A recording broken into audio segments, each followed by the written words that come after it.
Let's talk about Invisible Cities by Italo Calvino. So this is a novel from 1972. It's quite short. It's a postmodern novel, and I guess it's quite early into the period we might now call postmodern. And there's only really a couple of books that it reminds me of. I'm not as experienced perhaps in this part of the genre.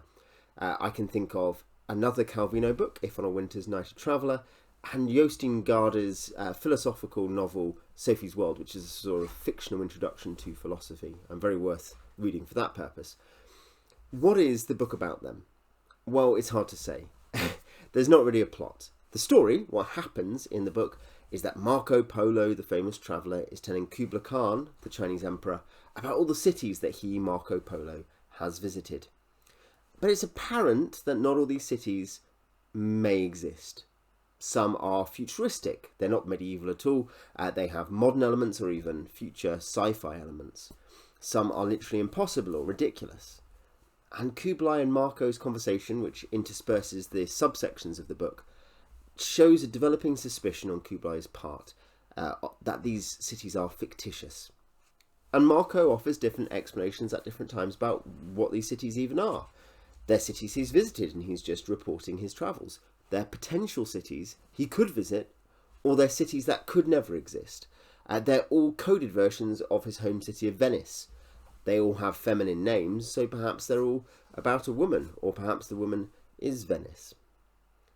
They're explorations of the ways that reality works, at least in Calvino's view, and of the ways that cities and spaces work. As to character, there's a point at which the two characters question their own existence and they wonder if they're beggars deluded into thinking they're an emperor and a traveller talking about these things.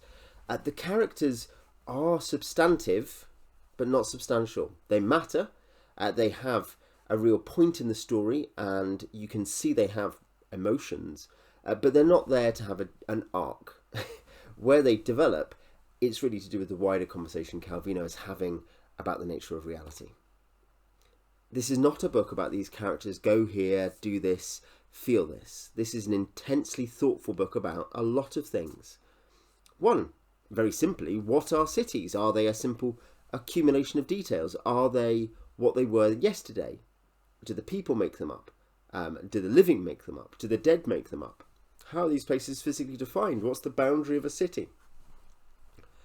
But I would say it's more than that, in the sense that when we're talking about the boundaries of existence of a city, we're really talking as much about the boundaries of our existence, the spaces we inhabit. At one point, Marco tells the story of meeting a shepherd who's gotten lost, and how in a city, and Marco always thinks in terms of cities and never the places in between. But this shepherd always thinks of the spaces in between and never the cities. The cities are the dead space to him. So perception of human existence as well.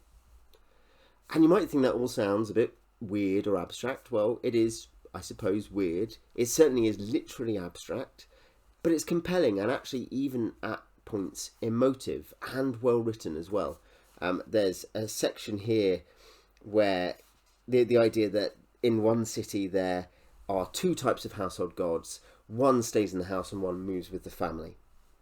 And to distinguish the two species, we call the one that moves with the family Penates, and the one that lives in the house, the Lares. And then he kind of explains how they do coexist with each other, and how they have different focuses. The true essence of Leandra is the subject of endless debate. The Penates, the ones who move with the family, believe they are the city's soul even if they arrived last year, and they believe they take Leandra with them when they emigrate. The Lares consider the Penates temporary guests, importunate, intrusive. The real Leandra is theirs, which gives form to all it contains, the Leandra that was there before all these upstarts arrived, and that will remain when all have gone away. And which is the real Leandra? How would you even determine that? So it very neatly, compactly expressed thoughts. And there's many sub-themes. He has a thing where he has a series of 5 chapters under a particular name. So cities and signs, there are 5 of those. Thin cities, there are 5 of those. Cities and eyes, there are 5 of those. And yes, the different topics in those different sections are covered kind of quite distinctively. You know the kind of cities you're coming to. So there's a lot of artistry that goes into it. In that sense, though it's postmodern, in the sense that I think it's dealing with deconstruction of reality.